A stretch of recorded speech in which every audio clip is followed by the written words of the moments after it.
Legends game coming your way, this time in the form of a post-game commentary, and this is the final one for this weekend, which is coming out on Monday if I have this scheduled correctly. Anyway, as the title implies, we are playing Udyr in the jungle. So this will be Tiger, Bloodrazor, that kind of stuff. And we have a Singed. Been a very long time since I saw one of those. Next time I go top, I may do him if the situation fits, but we'll see. He has a new passive since I last played him. He's going up against Mundo there, in case you were wondering. The new passive is supposed to give him movement speed or something or another, so the whole mana build stuff on him isn't nearly as good, or I don't even know how you want to describe it, but the main thing is he can build Righteous Glory and Unleash Hell.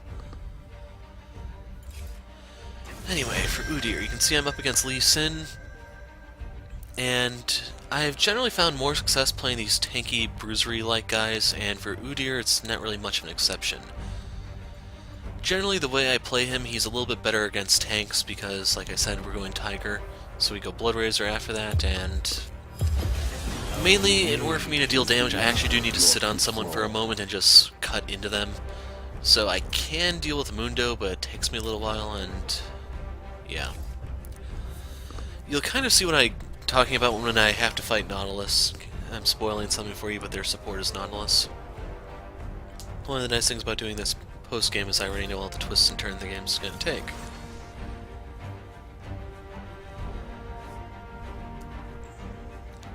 So, Triss did get through pick and ban, so you can see our AD carry is hovering at, well, technically it's the top laner hovering at, and I'm a little surprised they didn't really give priority to that, since that would be more likely to be picked away than a Singed, but maybe there was some sort of inside information that they knew that I didn't.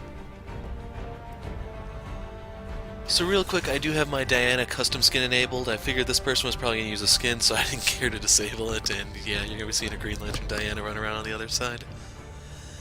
Anyway, so that's Triss locked in for our AD carry, who's considered to be the #1 at the moment, and our mid laner is going to be Syndra, and their AD carry is Twitch.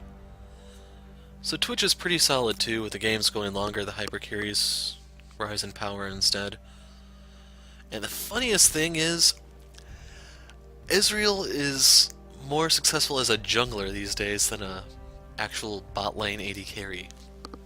So I'm not making any promises about doing an Ezreal game, but it is something I'm actually looking into, just out of morbid curiosity. Anyway, you got to see my mastery page there, how I'm going 0, 12, 18. I want Courage of the Colossus because the way I have my Udyr set up, like I said, I have to sit on someone for a little while to tear into them, so that Courage of the Colossus shield is immensely helpful. As for the runes, I am running 8 AD reds, 1 crit red, scaling our yellows, scaling our blues, and movement speed quints. One of the things I was thinking about trying on Udyr was my slash and burn page. In case you're wondering what that one is compared to this one, you still have the 80 reds. The reds, yellows, and blues are unchanged. It's just instead of taking attack speed quints, I would have movement speed instead, so I can try to run people down. Overall, for these types of characters, I do want to try to work the Righteous Glory into my build. It's just trying to figure out where exactly it fits is going to be a little complicated. Like, usually you'd want to get it after the Trinity. I see that part. It's just, there are a lot of instances where the Dead Man's is just a lot better. Like, the one thing I really do love about the Righteous Glory, though, is just that health regen component on it. That's what sets it apart from the Dead Man's in my eyes, since they both do give mobility and armor. Anyway, I'd lock in the Tiger stance right away, so I already start on 3rd proc, and I don't have to worry about any mana issues. So I started with the Medallion here because I'm starting on red buff. I was kind of afraid I might go After his mana changes, I've kept saying to myself, I should play Udyr more, you know, I should play Udyr more. Hey, it would be nice if I played Udyr more, and stuff like that. And yeah, I never really got around to it. So here we are. Anyway, passive is Monkey's Agility. When you change stance, you get a surge of attack speed and a little bit of movement speed for 5 seconds, stacks up to 3 times. This could be changing in the near future because they are talking about giving Udyr a rework of sorts. Q is Tiger Stance, persistent effect of every third proc deals, well, puts a dot on the enemy. If the dot doesn't time out when the new one is applied, I think the remainder of it is cashed out and a new one is applied, but I'm not 100% sure. And then the active effect is a surge of attack speed. W is Turtle Stance, passive effect is every third hit will heal you based off of your max HP, scaling off of your, well, it's amplified off of your missing HP. So yeah, I don't really know why Syndra's here since it's not that difficult, but still I appreciate the help, I guess. So as I was saying about the turtle, you get healed, you heal more if you're unhealthy, and the active effect is you get a little shield that scales off of a little bit of AP. If you were trying some sort of AP Udyr gimmick, I mean, you could probably make Phoenix and Turtle work, but I think AD is just better these days. Leaving the chickens alone because they're not worth it this early. Your E is Bear Stance. Active effect is whenever you auto-attack an enemy, you will stun them. 6-second cooldown from one stun proc to the next on that same target. You can stun a whole team if they're literally staying next to one another, though, so you can do that. Active effect is a surge movement speed, and you can ignore unit collision to run through minions, monsters, what have you, to catch someone who's a little dangerous. Then finally, your quote-unquote ult is Phoenix Stance. This is the active effect of, I think it's an AoE burn that's around you, stuff that, it's been that long since I played Phoenix, yes. Everything around you gets burned periodically, and then the active effect is every third hit will unleash a stream of flame and a cone out from in front of you.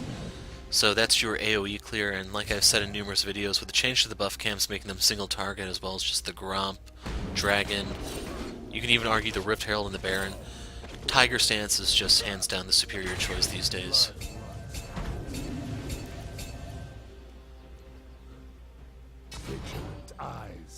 So I was kind of hoping I could catch Mundo, but apparently this is warded based on the way he is moving. I was thinking about doing this one as a replay just to see if the warding is what I suspect.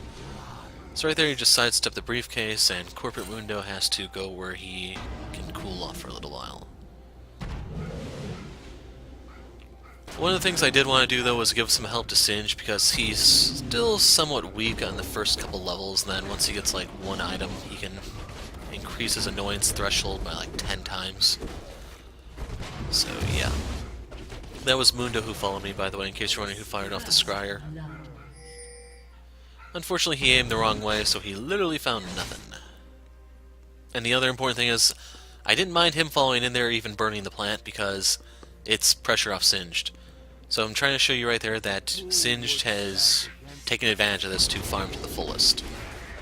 Downside, of course, though, is that Syndra did die to Diana. So that kind of sucks. So in case you're wondering, I was considering going Diana this game, but I went Udyr instead, which is why that custom skin is enabled. So yes, we will teach that Green Lantern the meaning of fear.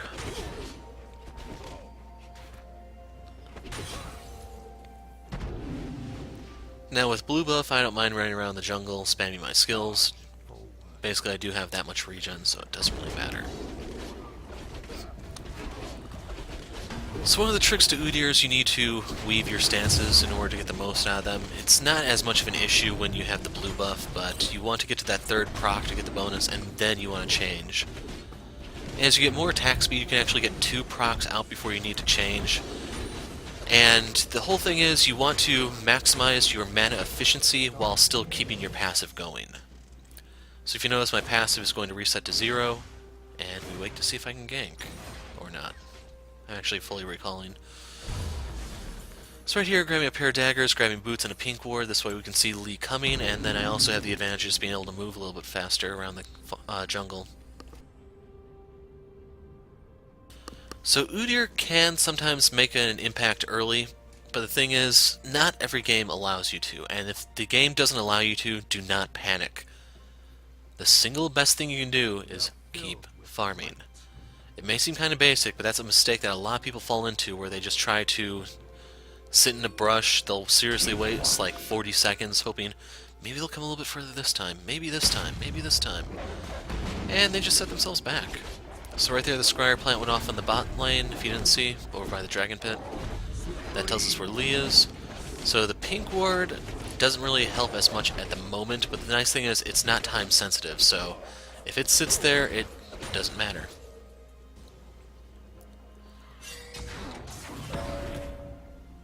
So right there we do lose the pink ward that I think it was Diana dropped. So I didn't know if he was planning to try to contest the red or what. I should be able to beat him at this point in the game. One thing to keep in mind is that he does have more AD than I do, but if I can get the Tiger procs off, the dot should make up for that. Keep in mind it is one longsword though, and his jungle item will offer no help to me against me whatsoever. I seriously do not ever recommend going for the green jungle item when you're playing solo. When you're playing coordinated, I can see how it may help you, but I guess for Lee, it's like a maybe an escape tool would be the best way to describe it. He can drop a ward with it and leap to safety. But even still, I just don't think it's worth it.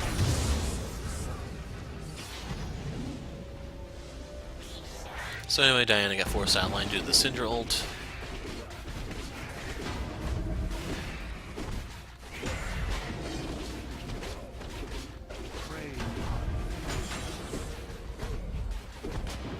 And once I hit level 6, I can actually put another point into bear stance and then I run faster, so I can actually try to run people down.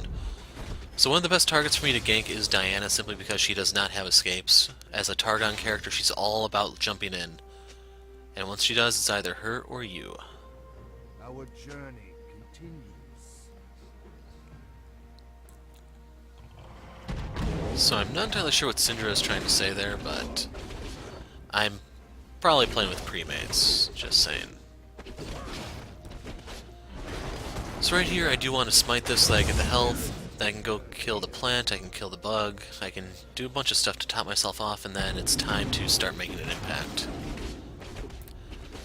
So one thing I also need to point out about how I play this, in case you're wondering, since I don't really panic too much early on doing stuff. I passed Lee if you didn't see him.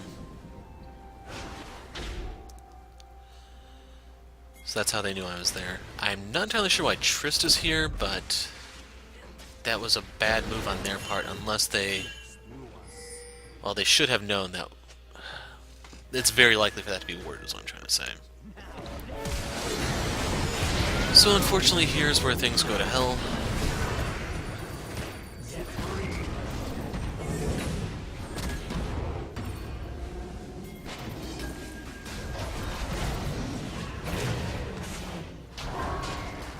So this is the whole roam from bot lane screwing us.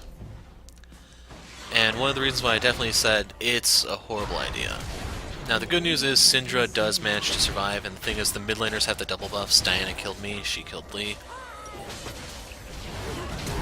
And then she dies to Twitch. Rejoin me, spirits. So seriously, do not do what Triss did there. That's the fallout from that. The main thing is Diana hits a very big power spike at level 6, and Syndra is behind. She can't just instantly vaporize someone. So, if a teamfight breaks out, we're inherently at a disadvantage. Plus, I guess you could also make a case that the Nautilus is going to be more effective than the Nami. Like, one of the reasons why I don't play Nami, if in case you're wondering, it's not like there's actually anything wrong with her moveset, it's that her numbers suck. And I can't really emphasize this enough. Out of all the utility supports, she has the worst numbers, period. She doesn't have the utility that Janna offers with just the AD or anything. She does a little bit of damage with the E, yes. And then what's worse is, for as crappy as her numbers are, they...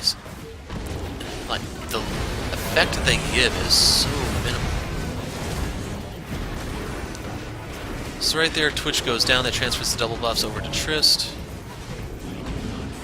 Not entirely sure what it was there that killed Lee, but right there we managed to turn around the fight, and if you notice, the big difference this time was no Diana.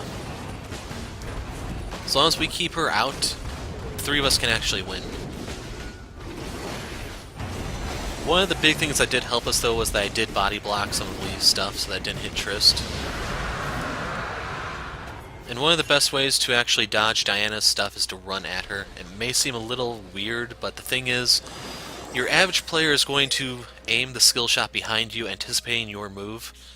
And if you run at her, as long as you don't step into the arc, that Q is not going to connect, and then she can't ult to you without actually putting it on cooldown. Plus, the Q is actually a large part of her damage, because your average Diana is going to max that first. The thing that does suck, however, is that the Q does have a lower cooldown these days. Like I said, getting a Diana game is on my schedule. It's just... I have no idea when I'm actually going to get around to it. So anyway, I grabbed a dagger there because I have the Bloodrazor. Even though Tiger does have an AD ratio, it does... well, all of your stuff scales off of attack speed as Udyr. So right there, Syndra committed suicide. She either should have just completely walked away, or just kept attacking or something. Instead, that kind of happened. So pretty much I'm not worried about Singed, and I've written Diana off in my mind at this point. The lane that I believe I can influence is going to be the bot lane, because Twitch and Nautilus are immobile lane. Nautilus can escape if he lands his dredge line.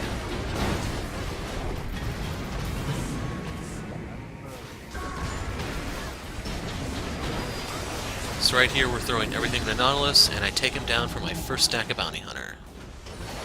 Actually, am I running Bounty Hunter this game, or am I running the mana stuff? I'm not entirely sure.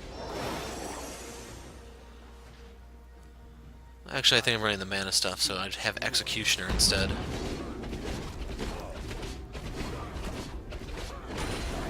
In case you're wondering for Udyr, it's up to you on what you want to run. 12, 0, 18, or 0, 12, 18. I know there are some people who run Fervor Udyr, it's just, I think you're too squishy. Just not a fan of it. So anyway, Nautilus is pretty tanky, and the thing is, Bloodrazor does percent HP damage. I don't think it affects shields in any way, like in terms of additional effects. But just by getting the additional Tiger procs off, as well as the additional Bloodrazor procs, attack speed gives Udyr quite a big benefit. Plus, keep in mind you can always do some sort of weird AD Udyr cheese, but I don't recommend that. That's kind of dangerous. So giving the blue buff to Syndra, hoping, hey, if she has mana, maybe she can farm from a distance, poke Diana a bit, and then she won't get killed.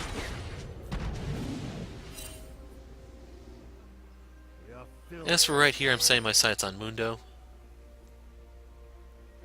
Keep watch. And it just so happens this red buff is lying around.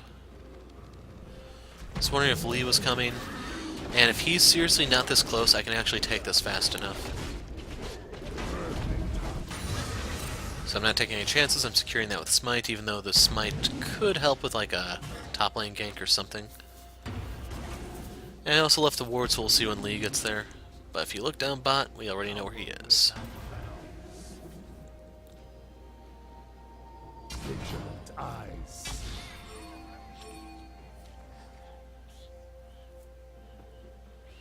So right there they have their 3-man goon squad.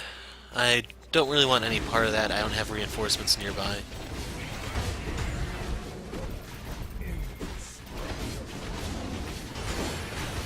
You can see Syndra walking back to lane now. Like, I'm not really in any rush to go over there, just because if I do, I'm just gonna die.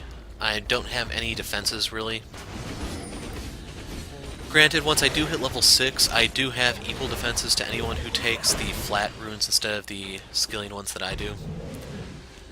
It's just, at this stage of the game, they're only at half their effectiveness, so I normally get like 27 armor and MR from them. I'm only getting 13.5 at the moment.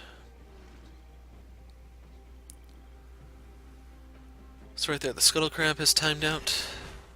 An enemy has been slain. Singe killed Mundo somehow.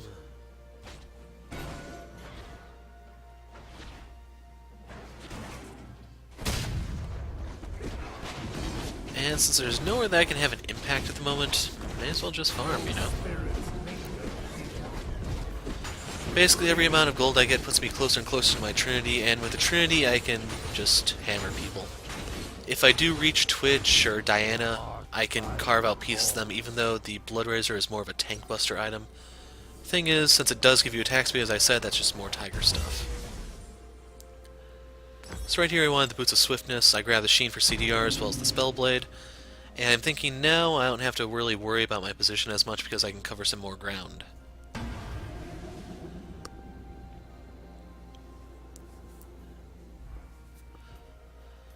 I should also talk about win condition a little bit in this fight. With Lee Sin and Diana on the field, the enemy team has the makings of a dive comp. I mean, they do have Nautilus who can jump in 2 with his dredge line, I guess. So my win condition is going to be try to protect Trist if Nami can't. And one of the ways I can actually do this other than just staying next to her is just charge the divers. If Lee and Diana cannot get near her, I don't have to worry about them jumping on her. So right here, Wind Dragon is actually pretty decent for us. Since Singe and I are all about running, being able to get this will make us run faster. So right there we got Diana's Flash. Keep in mind if I connected to her, she was dead. So right here I'm going to smite that because I'll have smite up before the dragon fight, and basically if we have this we can cover more ground. I can actually try to run someone down. Cannot emphasize enough how important movement speed is on Udyr, and that's why I'd say the Righteous Glory changes are so damn important.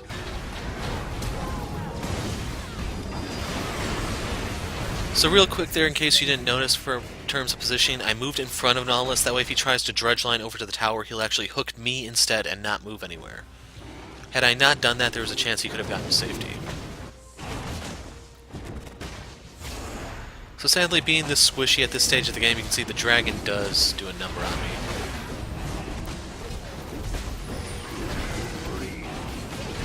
So right there we secure that. Next dragon is water. Overall, like it's not the greatest, especially not this stage of the game, but it will help us a little bit in terms of a siege. It'll be mana regen, so Syndra can throw out more of her spheres. I guess it'll be like more mana regen, so Singe can leave more poison or something. I'm not entirely sure. But worst come to worst, if all else fails, just remember, you're taking a dragon so the enemy team doesn't have it. Even if it is one that doesn't really fit your team comp.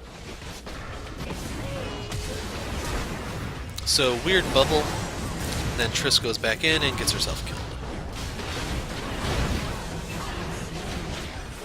So luckily we do trade back for Diana. And right here I'm just trying to harass them a bit. Unfortunately, Lee still had his ult up.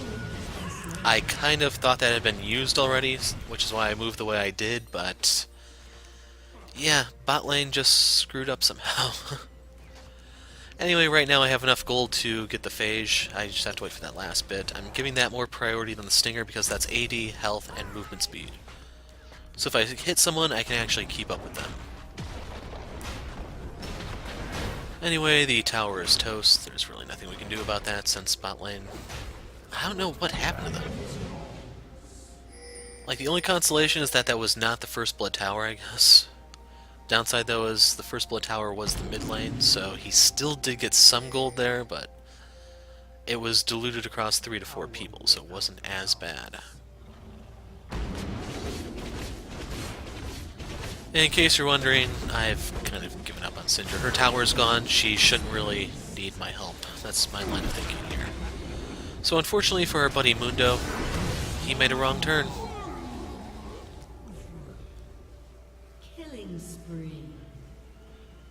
So sadly we cannot do the Rift Herald after that because it just died. If this had been a minute earlier, Singe and I could have taken that and then unleashed hell, but oh well. And truth be told, if I knew they all had that stuff up, down, bot, I probably would have never went down there. I would just said, fine, take the tower. Since Syndra poured in, you can have her too. So right there, Twitch poisoned Nami to death. Syndra wants to kill this tower, which we can kind of do since some of them are no-shows. And while I don't have the completed Trinity, I do at least have the Spellblade, so I can do a number on the tower. Now, I was extremely skeptical about getting the next one, so at the very least I want to try to take some camps so Lee can't farm as well, or whoever tries to come in here can't get as much. So right here, Syndra is screwing around with her positioning, and she's pinging me for some reason, even though I'm the fastest one here. So right there I kill Twitch. And then as I said, I'm the fastest one, so once I have the Nautilus CC down, all I have to do is stun Diana, and I am gone.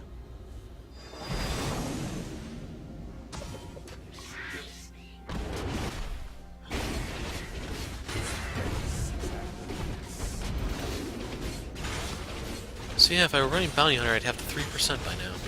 That's heartbreaking, man.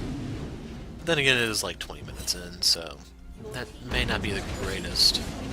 Send their spirits to the wild.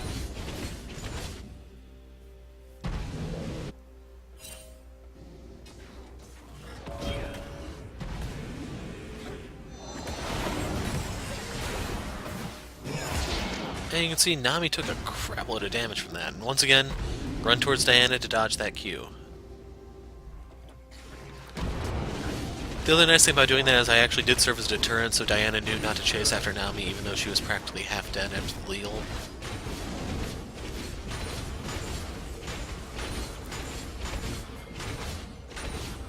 Must reach you. So right here I finally have enough gold to finish my Trinity.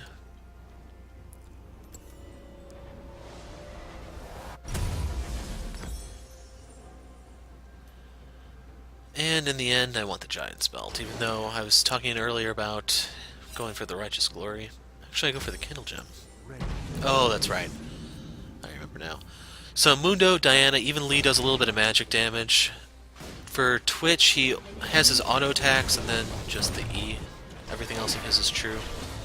Nautilus is all about magic damage, and I figure I can just run down Twitch or force him out of the fight, so if I go for the magic resist stuff first, I could think I'm better off.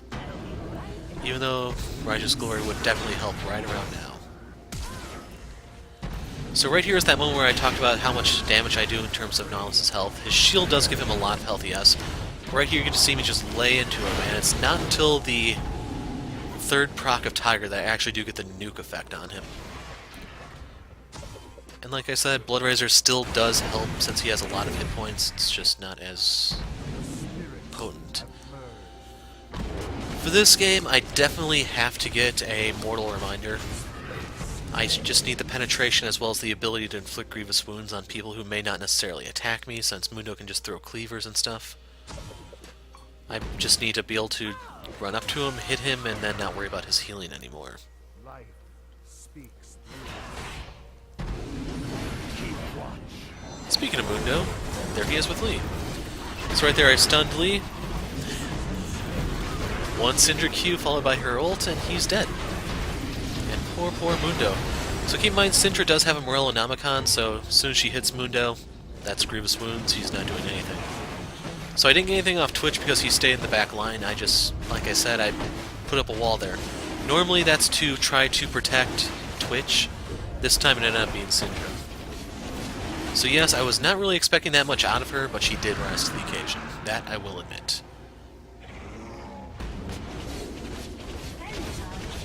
How do you like that? 2 pentakills in one weekend. So one was the 80 carry Jinx in the Iron video, and now it's the Syndra and the Udyr video. So while they're storming the mid, I figure we can't end the game just yet. They're coming back up. They have the ability to burst us. I wanted to open up the bot lane. By taking this tower, it's more gold for the team, and then we can just go back, buy, spend our fortune, and then potentially end the game.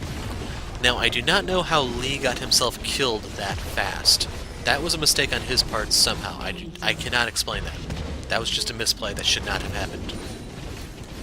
So Twitch killed Nami, that's kind of to be expected. He can do that. Doing so did leave him open to Syndra, however, and Syndra didn't even ult him to put that into context for him. So right here I was hoping I could kind of sneak this, but I'm not that strong. And I'm not worried about Diana alone. I can kill her one-on-one. It's the support that she has with her that I have to worry about.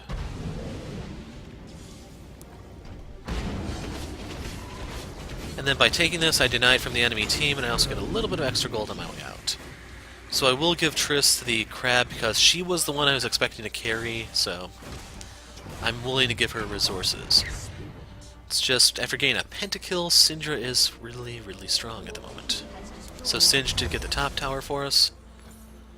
And right here I'm grabbing a cloth armor so that I can get some other component, but that, I don't think I ever build that into anything. I think the game's ending right now. I want to say that was the last buy. But anyway, with the Spirit Visage, I actually do get more healing out of my W. I don't think I get anything extra regarding the shield, however, since it only has an AP ratio, if I remember correctly.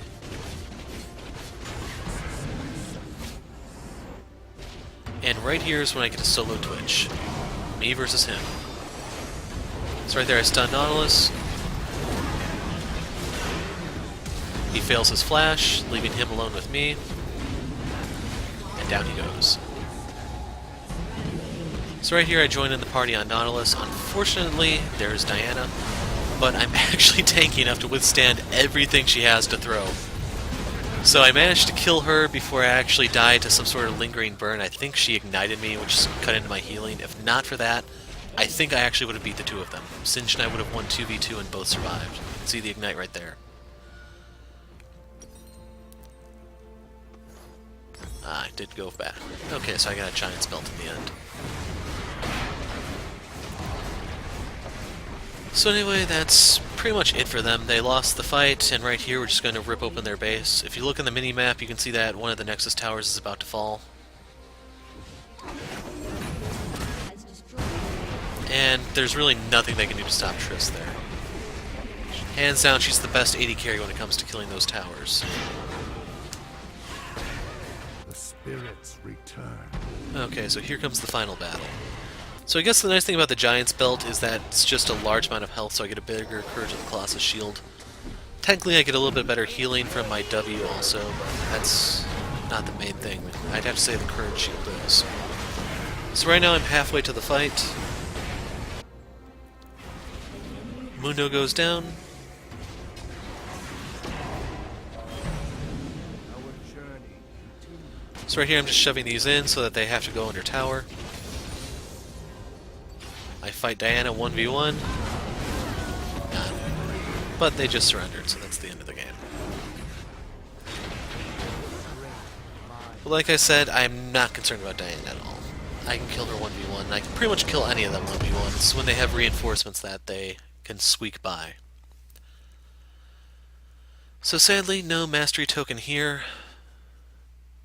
When we get to the actual screen, I know that thing's working, I just don't know why it's stuck on this. Oh, that's right. So anyway, in terms of rank, this was S-. I guess if I didn't die to Diana, I might have been able to get the S rank and then the first mastery token to go up to mastery 7. Giving this to Nami because I thought she did a pretty good job overall, plus Syndra and Trist both did pretty well. It's just the support usually gets overshadowed, so we need to give them some affection now and then. In terms of damage, you can see I was down there by Trist. I did not realize Trist was doing that poorly. Otherwise, giving more resources into Syndra would have been the right call. But anyway, that's Udyr for you guys. I'm the Hero of Light. Thanks for watching, and goodbye.